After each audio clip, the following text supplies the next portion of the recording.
सारे भैया ने भाई मेरी राम राम। मैं जगदीप शर्मा स्टेप अप जे सर यूट्यूब चैनल पर आपका स्वागत करता हूँ। हरियाणा का जो इलेक्शन दौरा है बड़ा ठाड़ा चल रहा है भाई, और ये इम्पोर्टेंट इंटरव्यू है बहुत ज़्यादा। जो राजनीतिक लोग हैं डेफिनेटली शुरू से आखिर तक आप जब बैठेंगे तो पूरा ही देख के उठेंगे, वैसे नहीं उठेंगे। बहुत सारे सवाल आज हमारे साथ हैं। आज जो इंटरव्यू कर रहा हूँ मेरे ख्याल से इतने बड़े स्तर का इंटरव्यू पहला ही होगा। हमारे साथ हैं विप्लव कुमार देव जी, जो भाजपा के हरियाणा प्रभारी भी हैं और त्रिपुरा के पूर्व मुख्यमंत्री हैं। सर नमस्कार। नमस्कार सर आप कैसे हैं? मैं ठीक हूँ। सर मैं कई बार आपको देखता हूँ, पंचकुला एक दो कार्यक्रम हुए हैं। आपकी जो मेरे को खासियत लगी वो ये, आप यूथ के अंदर बैठते हैं और स्माइली फेस रहता है। इतनी खतरनाक राजनीति में स्माइली फेस बड़ा खतरनाक मैनेज करना होता है। सर कैसे कर पाते हैं ये सब कुछ? ये बाय नेचर होता है, ये क्रिएट नहीं किया जा सकता। इसलिए मैं खुद नहीं जानता हूँ ऐसा क्यों हो। ये बाय नेचर मेरे अंदर है और नेचुरलिटी ही आपके परिचय होना चाहिए और अपने आप को उसी तरह से आप रखो। पब्लिक भी ऐसा ही लोगों को पसंद करता है जिसके अंदर नकलीपन ना हो। हाँ, हम लोग पॉलिटिक्स में आते हैं, कुछ पॉलिश्ड खुद को करना पड़ता है जी। अपने बॉडी लैंग्वेज, अपने ड्रेसेस, अपने स्वभाव, वो अलग विषय है जी। किंतु ये सब आप जो मेरे बारे में बताया जी। ये मेरे बाय नेचर है। ये मेरे माता पिता, मेरे जेनेटिक जहाँ मैं पला बड़ा हूँ जी। उसकी असर है। तो स्वाभाविक तौर पे मैंने इसमें बहुत कुछ काम किया, बहुत कुछ मैं जानता हूँ, ऐसा मुझे नहीं लगता। ये मेरे जन्मजात है, ये मेरे माता और पिताजी के। क्योंकि मैं देख रहा था मुख्यमंत्री साहब खाना खा रहे हैं, आप भी खाना खा रहे थे, वो दूसरी टेबल पे थे, आप दूसरी टेबल पे थे, और लोगों से आप मुखातिब हो रहे थे, बातचीत कर रहे थे। एक व्यक्ति मेरा मित्र था, मैं बोला यार तू इनको जानता है? बोले ना यार मैं पहली बार मिला हूँ। मगर यूं लग रहा है कि जैसे पहले से ही जानते हो और ये फ्रेंड बहुत लंबे हैं।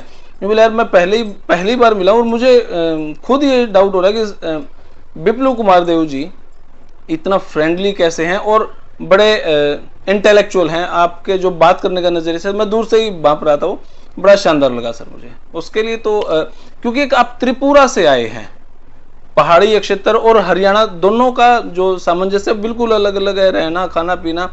आपको कंफर्ट फील हो रहा है सर यहाँ पे? मुझे बहुत अच्छा लगता है हरियाणा के लोग, जैसे मैं आपसे भी बात कर रहा हूँ जी। आप लोग क्योंकि जन्म से आप लोग ऐसे हैं तो आपको आइडेंटिफाई नहीं करता। हरियाणा के लगभग सभी लोग, पॉजिटिविटी है सबके अंदर, एक समृद्धिशाली और हेल्दी मेंटेलिटी है। ये जो दूर से जब आता है, जैसे मैंने नॉर्थ ईस्ट से आया हूँ जी। त्रिपुरा कहाँ हरियाणा, दोनों में अंतर है तो मुझे दिखता है। और हरियाणा के लोगों को नहीं समझ में आता कि वो जन्म से ऐसे ही लोगों के साथ रहता है जी। तो जो बाहर से आता है उसको दिखता है। तो मुझे ये आप लोगों को जो मैं देखता हूँ, बातचीत करने का तरीका जो देखता हूँ, नेगेटिविटी बहुत कम है हरियाणा में, पॉजिटिविटी है और साथ साथ कुछ करने का मानसिकता है। नौजवान को देखो, आपको ही देखो, आपको खुद मालूम नहीं है, आपको देखने के बाद लगता है जो आप कुछ करना चाहते हो जी, कुछ अचीव करना चाहते हो जी। और जो जिस जवान के अंदर, जिस युवक के अंदर ये मानसिकता रहेगी वो 100% सक्सेस होता है। बस उसको पीछे से एक गार्जियन चाहिए उसको, क्योंकि नौजवान जब रास्ते में चलता है, क्योंकि नया खून है जी। एनर्जी बहुत रहता है, तो कभी कभी ट्रैक में एक्सीडेंट होने का चांस रहता है। रोको मत, इसके पीछे से उसको फॉलो करो और उसको ऐसा कोई सामने दिखे तो उसके पीछे से हाथ लगाओ। इतना ही मैं काम करता हूँ। बाकी जो भी हो रहा है वो हरियाणा के जो जनता है और पार्टी के जो कार्यकर्ता है वही लोग कर रहे हैं और मुझे नहीं लगता है जो इसमें मेरा बहुत ज़्यादा योगदान है। मैं इतना ही मानता हूँ जो यहाँ आने के बाद मुझे कुछ नया सीखने को मिला है, जो मेरे जीवन में पॉलिटिक्स में आगे जाके काम आएगी। जो हरियाणा के जनता और हरियाणा में जो लीडरशिप है, चाहे मोनालाल खट्टर जी हो, धनखड़ जी हो, रामविलास जी हो, कैप्टन अभिमन्यु हो, राव इंद्रजीत हो, ऐसे बहुत लोग हैं हरियाणा में जो कि सालों से एमपी है, विधायक है, मंत्री रहे हैं, संगठन में बहुत काम किया हुआ है जी। तो ऐसे लोगों के साथ मैं आज काम करता हूँ। रामविलास जी का 98-99 में वो हरियाणा जब कोई नहीं थे तो भाजपा के 2 ही नेता थे, रामविलास जी थे, एजुकेशन मिनिस्टर थे जी। बंसीलाल जी के साथ शायद उनको अलायंस था उस समय जी।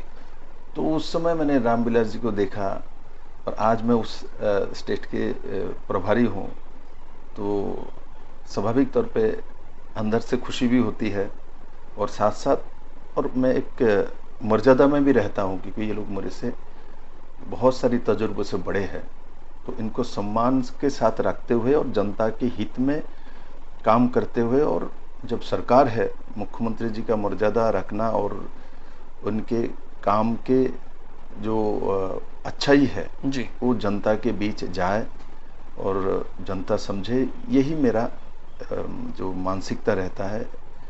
और मुझे काम करते समय मैंने हंसते हुए काम करना इसलिए अच्छा लगता है तो आपको काम नहीं लगता और फील करोगे ये मुझे काम दिया गया तो आप कभी भी सक्सेसफुल व्यक्ति नहीं हो सकते।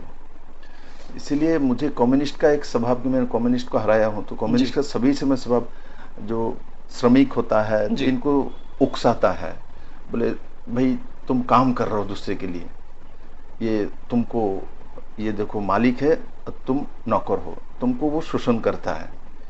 तो इस तरीके से उस व्यक्ति के अंदर आप एक नेगेटिविटी तैयार कर देते हो तो इसलिए वो गरीब व्यक्ति व वो कमजोर व्यक्ति जो आर्थिक रूप से वो कभी भी सफल नहीं हो पाता है क्योंकि आपने पहले ही लगा देते तो उसके साथ जो मालिक है स्वाभाविक है उनसे ज्यादा आर्थिक रूप से बलशाली होती है जी। अब वो काम करते समय उसके मन में रहेगा मुझे तो शोषण कर रहा है तो इस मेंटालिटी से आप उस आदमी के साथ जोड़ ही नहीं पाओगे, जीवन जोड़ ही नहीं पाएंगे। आप नहीं जोड़ेंगे तो आप धनवान व्यक्ति बन ही नहीं सकते, लक्ष्मी आपके पास आ ही नहीं सकते जी। तो इसलिए वो जो तरीका है वो सही नहीं है और इसलिए वो फेल्योर भी हुआ है। और इसलिए मैं आपके माध्यम से सभी नौजवान को बोलूँगा कहीं प्राइवेट जॉब करो, गवर्नमेंट करो, किसी पार्टी में काम करो, दिल और दिमाग से करो और सोच लो तुम्हारा ही काम है, तब आप सक्सेस हो जाओगे। हम लोगों को कभी कभी लगता है क्यों मैं पार्टी का काम करूं, इससे तो मंडल प्रेसिडेंट का नाम हो जाएगा, इसका तो ये हो जाएगा, मैं क्यों मेहनत करूं। ये ठीक नहीं है। आप मेहनत करोगे तो इसका सबसे ज्यादा लाभ आप ही को होने वाला है। अभी आपको समझ में नहीं आएगा, समय के साथ आपको समझ में आएगा। आपने उस दिन ईमानदारी से काम किया था, हो सकता है उस दिन आपको रिकॉग्नाइज नहीं किया गया किंतु काम तो आप सीख गए हैं, आपके अंदर क्वालिटी तो डेवलप्ड हो गया है। वो क्वालिटी आपके अंदर जब डेवलप्ड होता रहता है वो क्वालिटी आपको खींचे लेके जाता है, आपको कोई नहीं रोक सकता है और इस तरीके से लीडरशिप डेवलप्ड होता है। और भारतीय जनता पार्टी में पूरे देश भर इस तरीके से, चाहे अटल जी को उठा लीजिए, चाहे आडवाणी जी को उठा लीजिए, चाहे तो हमारे अमित भाई को उठा लीजिए, चाहे हमारे माननीय प्रधानमंत्री जी को उठा लीजिए, सब लोग निष्ठा के साथ बूथ से लेके काम करते रह गए। पहचान तो बाद में हुई है, ये कांग्रेस के परिवार में नहीं, जन्म होते ही उनका पहचान हो जाता है, उस परिवार में जन्म हुआ है। नाती पोता का भी जन्म होता है, उसका भी पहचान वो लोग दे देता है। तो हमारे एम्स में जब विप्लव देव को कहाँ जन्म हुआ किसी को पता नहीं था। विप्लव देव कॉलेज से पढ़ के निकल आया, दिल्ली में रहा, किसी को पता नहीं है। हम जब चीफ मिनिस्टर बने तब लोगों को पता चला कोई विप्लव देव है। जब मोदी जी संगठन में काम करते करते संगठन महामंत्री बने, नेशनल जनरल सेक्रेटरी बने, तब लोगों को संगठन में जानकारी हुई किंतु देशवासी को जानकारी नहीं है। देशवासी को उस दिन पता चला जब मोदी जी को गुजरात में जब क्राइसिस चल रहा था और उनको डायरेक्ट चीफ मिनिस्टर बना दिए गए तो दुनिया के सामने अच्छा मोदी जी भी है। तो बीजेपी में इस तरीके से होता है और उसका परिणाम क्या होता है वो स्वयं मोदी जी प्रमाणित है। बात करते हैं हरियाणा राजनीति पे सर। हरियाणा में आज के समय भाजपा के सामने कांग्रेस है, या मैं ये कहूं हरियाणा में कांग्रेस का मतलब ही सिर्फ हुड्डा साहब हैं। तो आप किस नजरिए से देखते हैं, भाजपा को कांग्रेस से डर लगता है, हुड्डा साहब से डर लगता है? देखो, रियल कॉम्पिटिटर कौन है आपका? देखो रियल कंपटीटर तो स्वाभाविक तौर पे हरियाणा में कांग्रेस ही है। जो नाम आपने बताया, जी, कांग्रेस का टैग हटा दीजिए, उसके बाद उनका अस्तित्व तो टिकने वाला नहीं है। ऐसे वो लोग आपस में, मैं देखा कांग्रेस में ग्रुप है, एक सुरजेवाला जी का ग्रुप है जी, एक शैलजा जी का ग्रुप है जी, एक किरण चौधरी का ग्रुप है जी, एक इनका पिताजी और पुत्र का ग्रुप है। जी, ये कांग्रेस के हर स्टेट में ही ऐसा होता है। किंतु साथ साथ मैं भी कहता हूं, आप कांग्रेस का पुराना इतिहास उठा के देख दीजिए। कांग्रेस में नरसिम्हा राव जो प्राइम मिनिस्टर बने थे, जी, बड़े बड़े हस्ती कांग्रेस के, सब पीएम कैंडिडेट थे, सबने अलग अलग पार्टी बनाना पड़ा सबको। इनमें से सिर्फ एक आदमी टिके थे महाराष्ट्र के, वो उनका भी सूर्यास्त अभी हो गया है। एक आदमी, मैं नाम नहीं बताऊंगा। सब लोग बड़े लीडर थे, कांग्रेस के प्राइम मिनिस्टर कैंडिडेट थे। यूपी में एक थे, बंगाल में एक थे, मध्य प्रदेश में एक थे।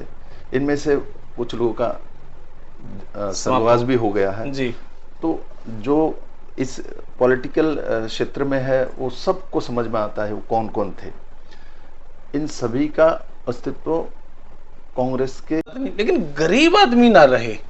हाँ, मैं इस परिप्रेक्ष्य में ये सोचता हूं कि कोई गरीब आदमी ना बचे, किसी और का अमीर का बन गया तो कोई बात नहीं, गरीब ना बचे। इस बारे में आप सोचें। इसके ऊपर माननीय मुख्यमंत्री जी से मेरे एक बारंबार चर्चा होती है जी। इसके लिए, इसलिए कमेटी भी एक बनाया है, कुल्लूर को देके एक कमेटी बनाया गया है, उसी के लिए बनाया गया है। जो इस तरीके से जो छूट गए, क्योंकि वो इसमें प्रॉब्लम ये हुआ है, देखो स्पष्टता के साथ पब्लिक के पास हो जाना चाहिए। फॉर्म फिलअप किया है तो लोगों को कभी कभी समझ में नहीं आया। जैसे सेंसर होता था 2011 सेंसस, जाता है ऑफिसर कर्मचारी जाता है, भाई आपके घर में क्या क्या है, उसने बता दिया मेरा फ्रिज है, मेरा गाड़ी है। उनको समझ में नहीं आया ये किसको बोल रहा है, वो लिख दे फ्रिज है, गाड़ी है, वो है, तो उसका वही सेंसर में आ गया जी। तो ऐसा इसका भी डेटा लेते समय कुछ लोगों ने सिंसियरिटी से नहीं लिया, और लोग भी आया, भाई आपके पास क्या है, बोल दे हमारा तो 10 लाख रुपए इनकम है। हाँ, तेरे पड़ोसी के पास क्या है, पड़ोसी का भी ऐसे ही बना दिया। ऐसे तो आपने कुछ गलतियां है, कुछ अपने जो सरकारी जो तंत्र है इनका भी गलतियां है, क्योंकि उसको लाइटली लिया है, जिस कारण से डेटा ऐसा आ गया। तो पता चला उसने इसलिए बीपीएल नहीं बोला, सोचा मैं क्यों छोटा हो जाऊं, मैं बता दूं मेरे 10 लाख रुपए कमाई तो सीना ऐसा रहेगा। तो उसी के कारण से वो उसका कट गया। बाद में अभी बोलता है नहीं भाई साहब मेरा तो कमाई तो 1,80,000 के नीचे है ही, दो मेरा सर्टिफिकेट है। तो ये जब कोई नया चीज आप लागू करते हो, इसमें कमियां होती है, अच्छाई भी आती है, किंतु अल्टीमेट ये अच्छा होगा, मेरा पूरा 2-2.5-3 महीने में हो जाएगा ये, 2 महीने में मुझे लगता है मैक्सिमम तो हो जाएगी। किंतु साथ साथ मैं आपको बार बार बोलता हूँ, ये प्रॉपर्टी, ये जो परिवार पहचान पत्रों आने के कारण से 12 लाख नया लोगों को जो मिला है, उसके बारे में कोई नहीं बताता, क्योंकि जिसको मिल गया वो तो चिल्लाता नहीं, उसको मिल गया, कट गया वो चिल्लाता है, जो कट गया वो चिल्लाता है। तो अभी स्वाभाविक है, ऐसे भी लोगों को काटा है जिसका बिलो प्रॉपर्टी है, सच्चाई है वो हमारे सामने आ रहे हैं, वो हम इसका समाधान करेंगे। और जो लोग अपोजिशन में, कांग्रेस में, बाकी सब पार्टी में जाके इनको जाके तताता है, उनको जाके मैंने टेम्पटेड करता है, मैं जो बोलूंगा, जो आपने बोला इधर रास्ते में बैठा देता है, उधर। आप मुझे बताए, इतने दिन से जिन लोगों ने इनको टेम्पटेड करके समय समय पर रास्ते में बैठाया था, इसके बदले में उन्हीं लोगों से इनको क्या क्या मिला? कुछ नहीं मिला, बरंग गया है। इसलिए मेरे हरियाणा के जनता को समझना चाहिए, क्या मां अपने पिताजी ने शाम की रात की रोटी का बंदोबस्त नहीं कर पाया, इसलिए मां अपने बच्चे को दरवाजे के सामने, गेट के सामने भूख-हड़ताल में बैठा देता है, तेरे पिताजी जब आएगा तो हड़ताल में बैठे रहो? नहीं करता है। ये भारत है, इस सेंस को सबके अंदर होनी चाहिए। मुख्यमंत्री एक बड़े गार्जियन के रूप में रहता है, इसलिए आपके लिए कोई अच्छा काम करने के लिए जा रहा है। हमारे भी घर में, इसलिए घर का उदाहरण दिया, पिताजी कभी कभी अच्छा काम करने के लिए जाता है, जो मेरे बेटे के लिए ये करूंगा, किंतु मेरे लिए कोई पिताजी बाहर गए, दिल्ली आए और मेरे लिए एक टी शर्ट लेकर आए हैं, जूता लेकर आए हैं और मुझे लाके दिया, बोले तुम्हारे लिए, मैं तो खुश हो जाऊंगा, मेरे लिए मेरे पिताजी ने लाया, किंतु जूता पहनने के बाद छोटा हो गया, नहीं लग रहा है, लाया दिल्ली से। मन में तो पढ़ नहीं पा रहा होता, क्या मेरे पिताजी मेरा माप भी नहीं जानता, ऐसा लगता है। किंतु क्या मुझे नाराज होनी चाहिए? बहुत सेंसिटिव बात है, क्या नाराज होने चाहिए? ये मेरे सेंस वहां जाना चाहिए, मेरे पिताजी दिल्ली गए थे काम से, मेरे लिए टी शर्ट और ये लेके आए हैं, वो भाव होना चाहिए, उस भाव होना चाहिए। हमारा नहीं हो रहा, हमारा साइज छोटा बड़ा हो गया, इसलिए हम पापा को दोष देंगे, ये नहीं होता है। ये अच्छे सिटीजन का परिचय नहीं होता है। अपने घर से हम संस्कार सीखते हैं। भारत के संस्कार ऐसा नहीं कहते हैं। राजनीतिक कारण से इसी संस्कार को धक्का देते हुए राजनीतिक फायदा के लिए वो लोग ऐसा कराता है, इसलिए वो लोग बार बार हारता भी है मोदी के सामने। 9 साल भाजपा सरकार को हो गए हैं सर। 16 में दंगा हुआ, 2019 में भाजपा जीत गई। 2019 में जैसे ही भाजपा जीती, फिर किसान आंदोलन हो गया, कोरोना आ गया, किसान आंदोलन हुआ, किसान आंदोलन के बाद ओपीएस ओल्ड पेंशन स्कीम वालों ने आंदोलन किया। उसके बाद अभी क्लर्क जो है हरियाणा के, जो रीढ़ की हड्डी है डिपार्टमेंट की, वो आंदोलन पे बैठे हैं। एक सीईटी एग्जाम का पैटर्न था, उस मामले पे बैठे हैं। बेरोजगार युवा बैठे हैं। तो इन सब मुद्दों को देखते हुए भाजपा क्या 2024 में इस जनता के सामने परोसेगी, क्या कहेगी हमने क्या किया? देखिए, सबसे बड़ा जो है, याद रखिएगा, आपको मैं एक बात याद करता हूं, आप अपने जीवन में देखिएगा जी। हम लोग सत्ताधारी पार्टी है हरियाणा में। आपके माध्यम से मेरे सभी कार्यकर्ताओं को, एमएलएस को, मंत्रियों को जी ये बताना चाहता हूं, आपने क्या किया अभी 9 साल में, जरूर बताइए, क्या दिया जरूर कहिए, मैं भी आपको बताऊंगा जी। Differences with other parties. और साथ ही साथ जनता को वो एहसास आपको दिलाना पड़ता है, बीजेपी सरकार है तो ये है, बीजेपी सरकार नहीं है तो क्या होती थी। क्योंकि हम लोग मनुष्य है, नया नया चीज में हमारा नजर जाता है, कुछ सीखना चाहते तो कुछ भूलते हैं हम, ठीक। इसलिए हम लोगों को जैसा नेतृत्व काम करते हैं, हमारा ड्यूटी है, जो बीजेपी नहीं हो तो क्या होगा, इस चीज को जब हरियाणा के लोगों के सामने आएगी, जब बीजेपी नहीं है तो बेटा का नौकरी के लिए आपको रिश्वत देना पड़ेगा 50 लाख रुपए। तो याद करेगा, जिन जिन ने बेटे को नौकरी पैसा देके दिलवाया हरियाणा में, इन सभी परिवार में तब याद आएगा, हमने जमीन बेच के एक तो पढ़ाया लड़के को, बाद में 50 लाख रुपए 20 लाख रुपए देके नौकरी दिलवाया। अब जब हरियाणा के लोगों को आप याद दिलवाएंगे लॉ एंड ऑर्डर के बारे में, जो बीजेपी के सरकार आने के पहले जो सरकार होती थी उसमें लॉ एंड ऑर्डर कैसा थी,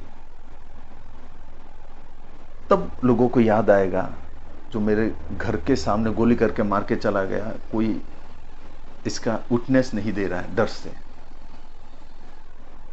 आप जब उनको याद कराएंगे, जब हरियाणा में एक समय बेटा को शादी कराऊंगा, लड़की नहीं मिल रहा है, दूसरे प्रदेश में जाके रिश्तेदारी करना पड़ रहा था, क्योंकि बिटिया घट रहा था, क्योंकि भ्रूण हत्या हो रहा था। एक मानसिकता बैठा दी गई है, जो जेंट्स ही चाहिए, महिला नहीं चाहिए। ये जो मेंटालिटी कितने एस्टेब्लिश किया। आज 871 उस समय महिला पार 1000 में होती थी जी। आज 927 में पहुंचा। बहुत बड़ी अचीवमेंट मैं मानता हूं। ये रास्ता घाट होते रहते हैं, किंतु ये जो मेंटालिटी चेंज करना इतने कम समय में, एक पुरुषवादी मेंटालिटी, और इससे महिला भ्रूणत्व करना और उनको जन्म ही नहीं देना, और हरियाणा इतना जल्दी, हरियाणा के लोगों के अंदर वो स्वभाव चेंज हुआ। मैं हरियाणा के लोगों को सैल्यूट करता हूं, जो इतना जल्दी उन्होंने इसको परिवर्तित किया है। और आज मैं गर्व करता हूं मेरे हरियाणा में जो 871 के जगह पर 1000 में अभी 927 हुआ है, लक्ष्मी बड़ी है जी। और इसके रिजल्ट भी आती है। देखो कितने हमारे स्पोर्ट्समैन महिला है, सक्सेसफुल है, जाके अवार्ड लेकर आते हैं। अभी वो आंदोलन पे भी बैठे थे। देखिए आंदोलन में बैठे हैं, उठ भी गए हैं, वो भी तो बताएं। लेकिन कहते हैं कि बृजभूषण जी भी चार्जशीट दायर हो चुके हैं, इसमें कहीं ना कहीं अमित शाह जी का इन्वॉल्वेशन है। देखिए इस सरकार में न्याय होती है, जो भी अन्याय करेगा चाहे मेरे पार्टी में हो दूसरी पार्टी में हो, न्यायपालिका के हिसाब से चलती है। जैसे आपने जो शब्द कहा ये भाजपा में ही संभव है, कांग्रेस व दूसरी पार्टी में संभव नहीं है। इसलिए मैंने आपको उदाहरण दिया, जो हरियाणा के लोगों को जब याद कराएंगे तो उस समय घर के सामने घुस के आपको मार के चला जाता था, विटनेस देने के लिए लोग नहीं पैदा होते थे। और आज हरियाणा के लॉ एंड ऑर्डर की स्थिति देखिए, मैं नहीं कहूँगा सब कुछ सुधार दिया, किंतु आज बिना पर्ची बिना खर्चा आपको नौकरी मिलता है, मेरिट में आपके बेटे को मिल जाता है। आजकल जो हरियाणा में इंडस्ट्री थी ट्रांसफर पोस्टिंग का, सुबह उठ के ही बैठते थे नेता लोग, आज गणेश देवता का स्तोत्र पड़ेगा और कोई ट्रांसफर केस का आसामी आ जाए और आते ही उसको भाई साहब ट्रांसफर करा दीजिए, बोले उधर बैग रख दो। ये जो व्यवस्था आज हरियाणा उसमें मुक्त हो चुका है। ट्रांसफर पोस्टिंग में हरियाणा में किसी को पैसा देने नहीं पड़ता है, नौकरी में किसी को पैसा देना नहीं पड़ता है। हरियाणा में बहुत सारी चीज डिजिटाइजेशन कर दिया है, जिसमें लोगों का जरूरत नहीं है, अपने आप आपकी व्यवस्था में आ जाता है। हाँ, पीपीपी लागू किया, प्रॉपर्टी आईडी परिवार पहचान पत्र लागू किया, उसमें कुछ कमियां आई है, क्योंकि फॉर्म फिलअप करते समय जो फिलअप करने वाले स्टाफ थे, इनमें कुछ प्रॉब्लम। आपकी मुख्यमंत्री साहब से बात भी हुई है इस विषय पे? बिल्कुल बात हुई, क्योंकि इसको समाधान करना है। आपने देखा होगा, इसके लिए हमने कमेटी भी बना दिया एक ऑफिसर्स को लेके, और विद इन 2 मंथ उसको समाधान करना है। लगभग 30-35 हजार मामला ऐसा है हमारे सामने, उसको समाधान भी कर रहे हैं। साथ साथ ये भी देखे, ये परिवार पहचान पत्र लागू होने के कारण से 12 लाख नया बीपीएल कार्ड जारी हुई। 12 लाख काटा, कितना 1-1.5 लाख काटे हैं, उनमें भी से बहुत सारी रिन्यू करके दिया जा रहा है। अभी 3 मंजिला बिल्डिंग है आपके पास, गाड़ी है आपके पास, आप बीपीएल का ट्रक हो गए, क्या आपको शोभा देता है ऐसा? ऐसा नहीं होना चाहिए मेरे हरियाणा में। मुझे इसका दूसरा रूप ये नजर आता है, कांग्रेस एक परिवारवादी पार्टी है, उसके बाहर जाने का कांग्रेस का अंदर हौसला भी नहीं है, हिम्मत भी नहीं है, ताकत भी नहीं है। ये हर बार प्रमाणित हुई है। सिर्फ एक बार नरसिम्हा राव सामने आए तो उन्होंने ठीक है एक संख्यालघु सरकार चलाया, किंतु उसके बाद दोबारा उसी में कांग्रेस को जाना पड़ा। इसलिए जो आपने बोला, जो हरियाणा में आपके मूल अपोजिशन में, हमारे अपोजिशन में बिल्कुल कांग्रेस पार्टी है, इसमें कोई दोहराई नहीं है। और इसमें ये लोग अपने आप अपने व्यक्ति को आगे करता है, क्योंकि इनके सृष्टि वैसा है, इसलिए इनका किसी का दोष नहीं है, मैं मानता हूं, क्योंकि सृष्टि तो वहां से है। वहां भी तो परिवारवाद करता है, तो ये लोग भी यही करता है। जैसा है बॉस ऐसा ही नीचे होता है। हमारे बॉस जैसे हमारे पार्टी के जैसे संगठन सर्वोपरि है, नरेंद्र भाई मोदी जी हमारे सर्वबृहत नेतृत्व है, तो हम लोग काम करते समय उसी ढंग से काम करने की कोशिश करते हैं, जिस ढंग से अटल जी ने, आडवाणी जी ने और दीनदयाल उपाध्याय, श्यामा प्रसाद मुखर्जी जो हमारे स्तंभ है पार्टी के, नानाजी देशमुख, आप लोगों ने जिस तरीके से काम किया, हम लोग उसी तरीके से काम करने की योजना बनाते कोशिश करते हैं। इसलिए फाइनली मैं आपको ये बोलूंगा, जो अल्टीमेटली कांग्रेस से हमारा अपोजिशन है, वो व्यक्तिवादी वो लोग करते हैं, हम लोग नहीं करते जी। और साथ साथ ये जैसे ही उस कांग्रेस टैक्स से निकल जाएगा, इनका अस्तित्व तो खत्म हो जाता है। क्योंकि हरियाणा में मैंने बहुत रीजनल पार्टी देखा, कोई भी 5 साल से ज्यादा टिकता नहीं, उसके बाद है रह जाता है, 5 एमएलए, 4 एमएलए, 3 एमएलए सत्ता में और नहीं आ पाता। तो बेसिकली आज बीजेपी है तो हम, लेकिन हरियाणा में महागठबंधन की बातें चली हुई है, पूरे देश में चली हुई है। केजरीवाल हैं, राहुल गांधी जी हैं, ममता बनर्जी हैं, नीतीश कुमार जी हैं, सभी महागठबंधन कर रहे हैं। और सुना लगभग 100 सीटों पर उनकी बात भी कहीं ना कहीं शायद बनी है। अगर 100 सीटों पे बात बनी तो हरियाणा में 10 सीटों में भी उनका नाम आएगा। उस स्तर पे भाजपा क्या प्लान तैयार करे, क्योंकि मैंने जो ऑब्जर्व किया है, भाजपा डायरेक्ट इलेक्शन में हारती है, ट्रायंगलशिप में जीत जाती है। यहाँ पर तो ओवैसी साहब का भी जादू नहीं चलेगा, तो यहाँ पे इलेक्शन कैसे जीतेंगे आप अगर गठबंधन हो गया तो? ऐसा है, भाजपा ट्रायंगुलर में जीतता है, ऐसा होता यूपी में क्या हुआ? यूपी में सब इकट्ठा हो गया था, चाचा, भतीजा, नाती, पोता, इंक्लूडिंग ममता बनर्जी भी आ गई थी फुटबॉल लेके, हम भी खेलेंगे यहाँ, सब तो इकट्ठा हुआ था। उसके बाद भी मोदी जी के नेतृत्व में योगी जी का सरकार बनी। इसलिए भाजपा ट्रायंगुलर में जीतता है ऐसा नहीं है, वो समीकरण होती है, अलग अलग स्टेट के अलग अलग पॉलिटिकल तस्वीर होता है, डिस्ट्रिक्ट वाइज चेंज हो जाता है। इसलिए 1 to 1 भी हम जीतते हैं, अगर ट्रायंगुलर में भी जीतते हैं, अगर 1 to 1 में भी हारते हैं, ट्रायंगुलर में भी हारते हैं। हारना हमारे रौनों कौशल के ऊपर निर्भर नहीं करता, हारना जनता के स्वभाव और उनके वोटाधिकार के ऊपर निर्भर करता है। हम उस तरीके से राजनीति नहीं करते जिस तरीके से अपोजिशन के लोग करते हैं। जैसे कि अभी कलकत्ता में त्रिस्तरीय पंचायत इलेक्शन हुआ, अब तक 56 आदमी का मृत्यु हो चुकी है जी, इतना वायलेंस हुई है, हाईकोर्ट ने इंटरफेयर करके रखा। इस तरीके से जो लोग हमको सिखाने चले, उनके स्टेट में 56 आदमी को पंचायत इलेक्शन में मार दिया जाता है, इतने बहनों को रेप कर दिया जाता है, वो लोग हमको पॉलिटिक्स सिखाएगा, वो लोग हमको देश के समाज व्यवस्था सिखाएगा। और जो आपने कहा, जो ये महागठबंधन इकट्ठा हुआ है, उसमें से एक एक करके आप उठाइए तो इन सभी के ऊपर जो जितना आरोप लग के बैठा हुआ है, केस चल रहा है करप्शन की, इस सब की इकट्ठा करें तो 20 लाख करोड़ की घपला है। भाई इनको वोट देना मतलब पहले तो इनको 20 लाख करोड़ के जो इनको ऊपर आरोप बा केस चल रहा है, इस ऋण मुक्त तो कौन कराएगा? जनता को वो दोबारा बोझ। ये 20 लाख करोड़ का जो घोटाला, इनमें से एक भी व्यक्ति मुझे देखा है जो वहां पटना में बैठे थे, इन किसको ऊपर एक साफ सुथरा चेहरा, एक भी, नॉट ए सिंगल मैन, एक भी नहीं है। तो वो खुद ही भाई उसमें डूबे, वो आके बोलेगा हम लोगों को, बोले बीजेपी क्या कर रहा है? मोदी जी को लोग जानते हैं, हम मोदी जी को प्रधानमंत्री बनाया पार्टी ने जी, और अगली बार भी उनके नेतृत्व में हम लोग लड़ने वाले हैं। मोदी जी का विचार, मोदी जी का सरकार चलाने का क्षमता, मोदी जी की देश को सम्मान दिलाने का तरीका, ये देशवासी देख चुका है और वो जरूर उस दिशा में काम करेंगे। सर 2014 में हमारी सरकार आई, इनकम्बेंसी एक महत्वपूर्ण शब्द है, एंटी इनकम्बेंसी वो भी हावी हो रही है। और मैं लोगों के बीच में जाता हूं, उनसे पूछता हूं भाई मुख्यमंत्री साहब क्या भ्रष्टाचारी हैं? वो कहते नहीं है।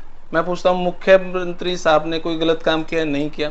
सारी बातें पॉजिटिव हैं, लेकिन फिर भी आम जनता ये चाहती है हमारा मुख्यमंत्री योगी जैसा हो, हमारा मुख्यमंत्री बदला जाना चाहिए। और भाजपा भी मुख्यमंत्री को एन समय सीमा से पहले मुख्यमंत्री बदलने पे एक्सपेरिमेंट कर रही है। आप भी त्रिपुरा से थे मुख्यमंत्री, अब आप यहां पर आपको एक चार्ज संभाला है। क्या इलेक्शन से 2-4 महीने पहले, 6 महीने पहले हमारा मुख्यमंत्री का चेहरा बदला जाएगा? देखिए, मैं कोई साधक भी नहीं हूं और मैं कोई ज्योतिष भी नहीं हूं। ये सब मैंने इन फ्यूचर में क्या होगा मैं कह नहीं सकता। आज क्या है ये विप्लव देव के पास जानकारी है, काल परसों तरसों क्या होने वाला है वो जानकारी मेरे पास है। तो इसलिए इन फ्यूचर में क्या होगा ये इसका निर्णय मैं नहीं ले सकता, उन्हें मैं जानता हूं। और बाकी बचे जो पब्लिक ऐसा सोच रहा है, पब्लिक ऐसा कर रहा है, तो मैं आपके माध्यम से मेरे अपने जो पार्टी के एमएलएस है, मिनिस्टर्स है, ऑल ऑर्गेनाइजेशनल जो सेटअप है, इसमें जो लीडरशिप है, इनको मैं कहूँगा, मैंने पहले से शुरुआत किया था, जो बीजेपी है तो क्या है, बीजेपी नहीं हो तो आपको क्या मिलने वाला है। तो वो चीज को जब लोगों के सामने आती है तब लोग अपने आप तय करता है जो हमको क्या निर्णय करनी है, निर्णय में आप प्रभाव मत डालिए, किंतु उनको आप बताएंगे नहीं। उनको तो कभी कभी ऐसे लगता है मनोहर लाल जी ही हरियाणा का पहला मुख्यमंत्री है, बाकी सब भूल गए हैं। किंतु आप जब एक एक करके मुख्यमंत्री का नाम लेंगे तो कोई जेल में है, कोई उसमें है, और कोई भी मुख्यमंत्री हरियाणा का मैंने देखा, बहुत सारे मुख्यमंत्री ऐसा रहे बिना स्कैम विदाई नहीं हुआ। मनोहर लाल जी दूसरी बार के मुख्यमंत्री, कोई स्कैम नहीं उनके ऊपर, आपने भी बताया जी। ये हरियाणा के लिए बहुत बड़ी बात है, बहुत बड़ी बात है। दूसरा, इनके पीछे परिवार भी नहीं है, इनके बाद उनका बेटा आ जाएगा ऐसा नहीं है, इसलिए सबके लिए दरवाजा खुला हुआ है। इस तो मैं हरियाणा के लिए मौका है, क्योंकि ऐसा एक व्यक्ति चीफ मिनिस्टर है जिसका कोई परिवार नहीं है, और उसके बाद बाकी नौजवान के लिए भी रास्ता खुला है, मेरी बेटिया के लिए भी रास्ता खुला है, बीजेपी में जो पन्ना प्रमुख उसके लिए भी खुला है। कोई भी व्यक्ति हरियाणा का मुख्यमंत्री बन सकता है, और वो सिर्फ भाजपा में ही बन सकता है, दूसरे पार्टी में नहीं बन सकता। दूसरे पार्टी में तो परिवार के साथ ही जाना है उस पार्टी को, तो इसलिए नो चांस एनीवेयर। किंतु हमारे पार्टी में आज मनोहर लाल जी है, मनोहर लाल जी के बाद कौन होगा कोई नहीं कह सकता, आप भी नहीं बोल पा रहे हो। अब बताओ तो हरियाणा में मनोहर लाल जी के बाद मुख्यमंत्री कौन बनेगा, कोई नहीं जानता। हाँ, क्योंकि जो मुख्यमंत्री के बड़े बड़े चेहरे थे वो तो सारे इलेक्शन हार चुके हैं सर। नहीं, वो अलग विषय, इलेक्शन हारने के बाद भी बहुत सारे लोगों को मुख्यमंत्री बना दिया जाता है, ऐसा हुआ है। इसमें ममता बनर्जी भी बनी है, हमारे धामी जी भी बने हैं, तो ऐसा नहीं है, इसका परंपरा भी टूट चुका है, इसीलिए उस जगह में विश्वास मत करिए। और साथ ही साथ मैंने जो आपको कहा, जो ये बात में खुशी होनी चाहिए हरियाणा का, मनोहर लाल जी एक परिवार के साथ नहीं है, तो इन्होंने परिवार बात को आगे बढ़ाने वाला नहीं है। लेकिन ऐसे चर्चाएं क्यों चलती हैं कि हमारा मुख्यमंत्री योगी जैसा होना चाहिए? वहां उम्मीदें कहां अटकती हैं हमारे मुख्यमंत्री से, जो मुख्यमंत्री साहब पूरा नहीं कर पा रहे? देखिए, करप्शन का कोई चार्ज नहीं है, ऐसा नहीं है। आप देखिए, देखेंगे तो कुछ कुछ उनके डिसीजन देखिए, मैं अभी उसको उठाऊंगा नहीं, बहुत सारे डिसीजन ऐसा स्ट्रॉन्ग डिसीजन उनकी हुई है, मैं इसको दोबारा रिपीट नहीं करूंगा, ऐसा बहुत कुछ हुई है। ये क्या स्ट्रॉन्ग डिसीजन नहीं है? आपको बोलने का, आप कैसे किस तरीके से रखोगे? क्या प्रॉपर्टी आईडी लाना स्ट्रॉन्ग डिसीजन नहीं है? नहीं, बहुत ऐसे जो हो नहीं सकते जो उन्होंने किए हैं। इसलिए प्रॉपर्टी आईडी लाना बहुत स्ट्रॉन्ग डिसीजन है, क्योंकि भू माफिया भरी पड़ी है हरियाणा में, लैंड माफिया भरी पड़ी है। मैंने उस दिन एक मंच से बोला, जो मनोहर लाल जी आप श्वेत पत्र जारी करिए, ये जो लैंड माफियागिरी करके गरीबों का कितने जमीन हड़पा है कांग्रेस और बाकी सब लीडरों ने, इनका लिस्ट लाके मैं आपको लिख, लाखों करोड़ों का आएगा। 9 साल हो चुके हैं, ले आते हैं अभी तक तो। अभी हमने, या अभी ब्लैकमेल करने का नहीं, अभी नहीं, 9 साल देखिए प्रॉपर्टी आईडी अभी लाया है जी, इसमें कुछ कमियां आई है, आपको ही पता, मुझे भी पता है जी, उसको हम दूर करने में लगे। मुझे पहले रिलीफ देना है पब्लिक को, फर्स्ट पब्लिक, तो उसमें प्रॉपर्टी आईडी हमने इसीलिए लाया क्योंकि आपके प्रॉपर्टी दूसरा रजिस्ट्री ना कर पाए और आपके प्रॉपर्टी दखल ना कर पाए, जो कि हरियाणा में होती थी, विशेष करके शहरी अंचल में, और प्रॉपर्टी आईडी का प्रॉब्लम भी शहरी अंचल में हो रहा है। तो उसको मैंने सीएम को बोला विद इन 2 मंथ इसमें जो भी प्रॉब्लम है दूर करे सभी को लग के, और तब इसका जो लाभ लोगों को मिलेगी, नहीं तो लाभ नहीं मिलेगा तो सुबह करके क्या फायदा हमको।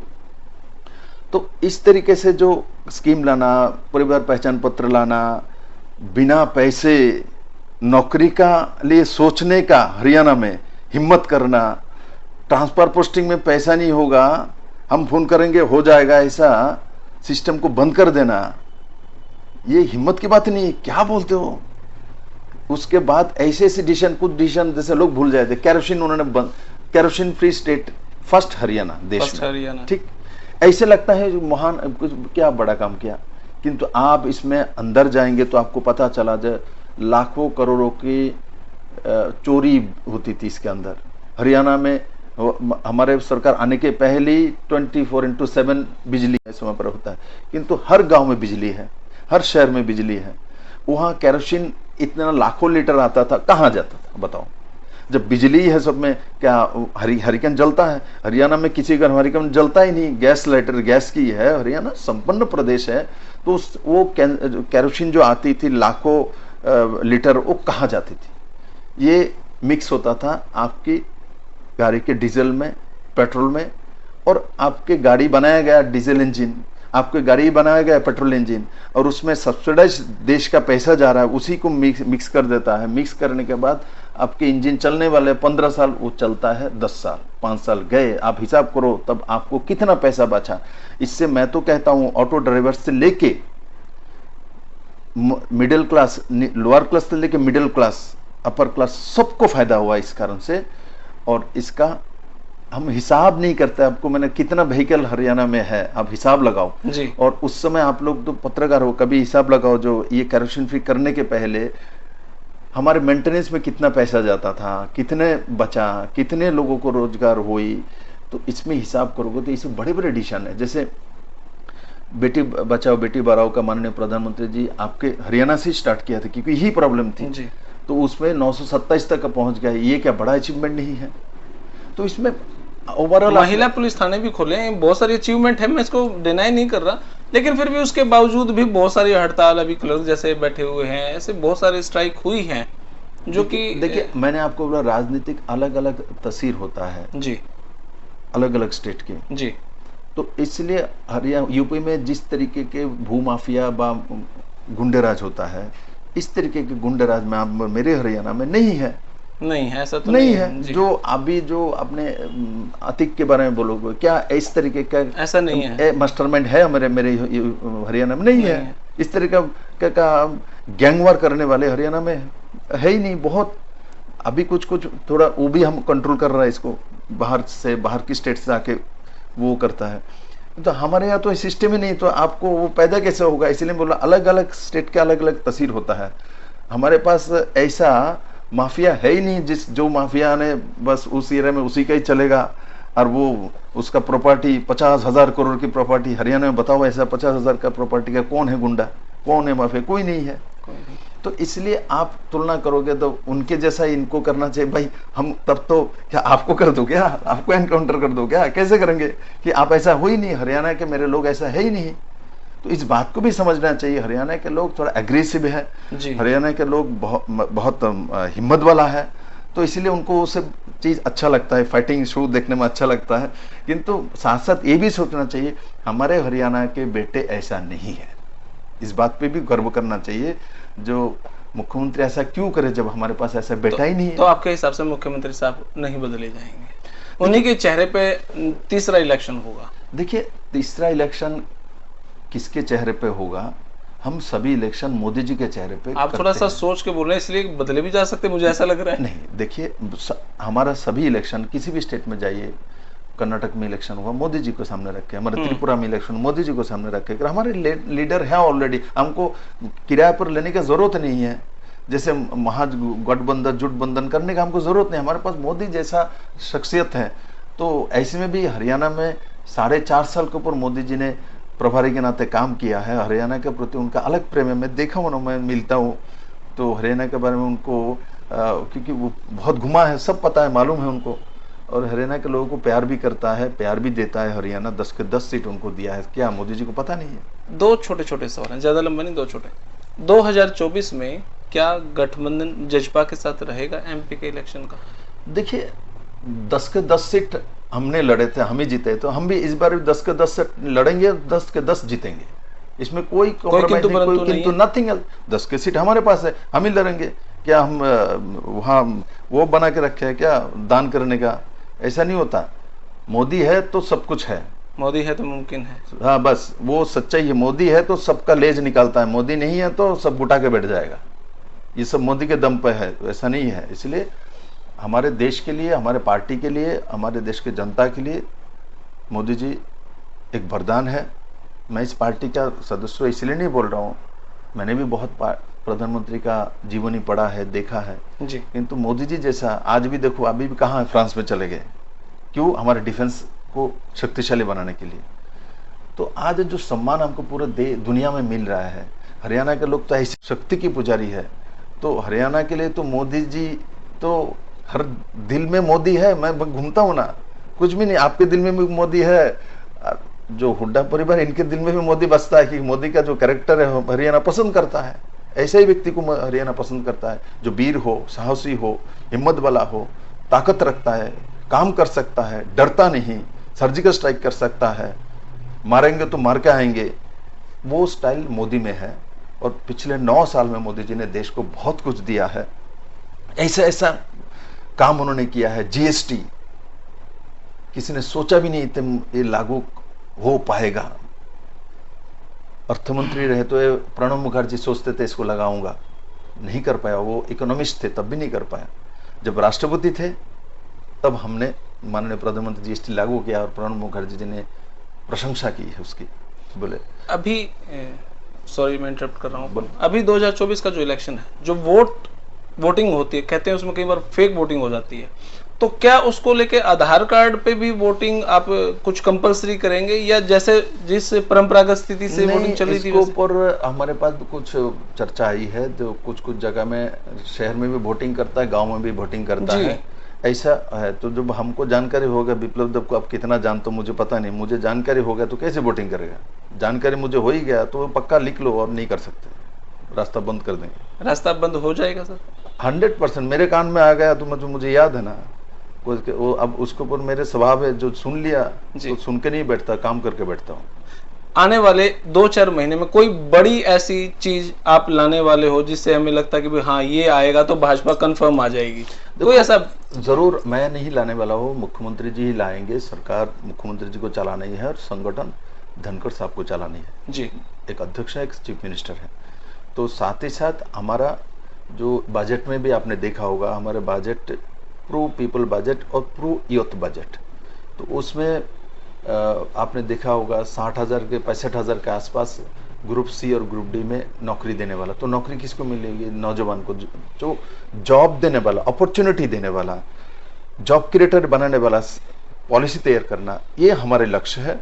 क्योंकि बड़े मात्रा में हरियाणा के नौजवानों को रोजगार मिले। ये सरकारी नौकरी भी हो सकता है, इंडस्ट्रियल पॉलिसी भी हो सकता है, ये सब के ऊपर हम लोग काम कर रहे हैं जी। और ज़रूर हरियाणा के नौजवानों को ये उनका हक भी है, उनको मिलना भी चाहिए। और ये मिलेगी तो भाजपा से ही मिलेगी, दूसरे पार्टी से नहीं मिल सकता है। क्योंकि दूसरे पार्टी से अपने परिवार को सब मिलने वाले हैं, हमारे सरकार से देश को, जनता को मिलने वाला है। ये डिफरेंसेस है हमारे पार्टी की सरकार और दूसरे पार्टी की सरकारों में। सर आपका बहुत बहुत शुक्रिया सर, कीमती समय देने के लिए आपका बहुत बहुत शुक्रिया। तो भाई इससे बेस्ट इंटरव्यू, इतने सारे सवाल, इतना कीमती समय मुझे मिला, इसके लिए मैं बहुत आभारी हूं। और आपने वीडियो किसी लगी कमेंट बॉक्स में अपनी राय दे। तब तक के लिए धन्यवाद। जय हिंद, भारत माता की जय। Thank you.